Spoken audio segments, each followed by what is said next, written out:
Hai, halo semuanya. Gimana nih kabar kalian? Semoga selalu dalam keadaan baik ya.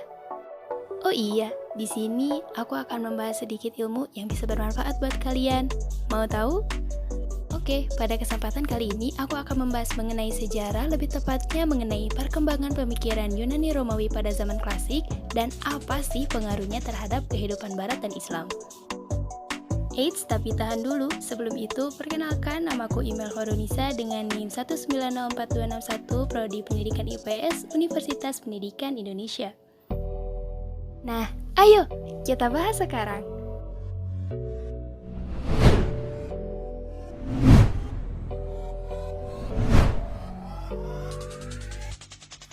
Zaman Yunani kuno berlangsung dari abad 8 sebelum Masehi sampai dengan abad 6 Masehi.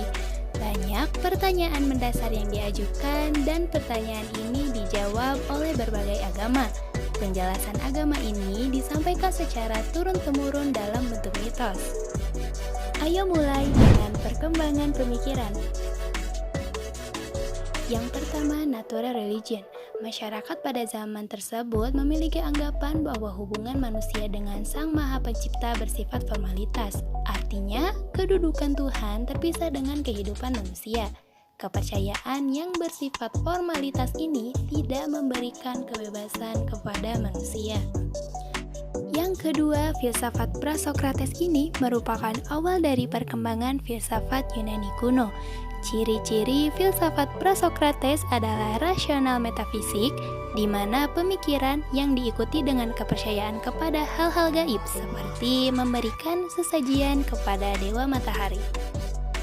Oke, selanjutnya yang ketiga, anggapan orang-orang sofis.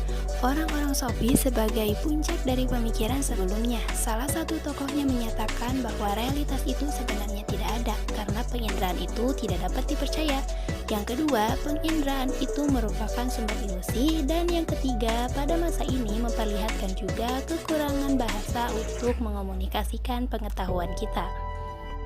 Dan yang terakhir, menggunakan sikap inquiring attitude atau suatu sikap yang senang menyelidiki sesuatu secara kritis sehingga masyarakat berpikiran luas dan menolak sikap menerima begitu saja.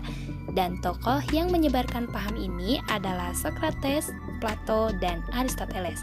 Paham ini juga yang menjadi masa keemasan pada masa itu.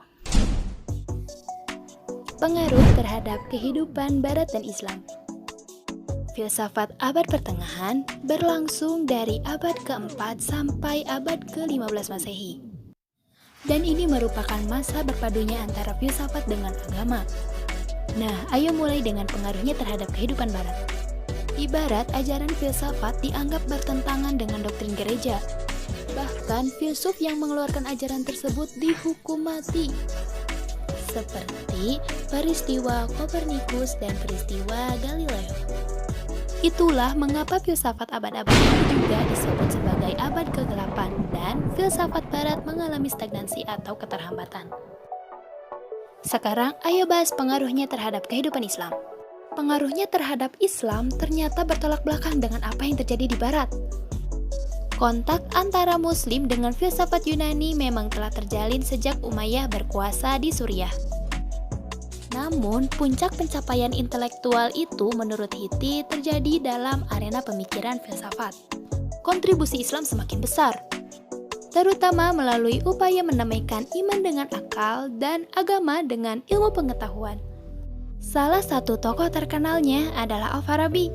Beliau mendapat julukan Al-Mu'allim As-Sani atau master kedua setelah filsuf Aristoteles. Gimana nih? Cukup menarik untuk dibahas bukan? Sekian yang dapat saya sampaikan. Saya ucapkan terima kasih dan sampai jumpa.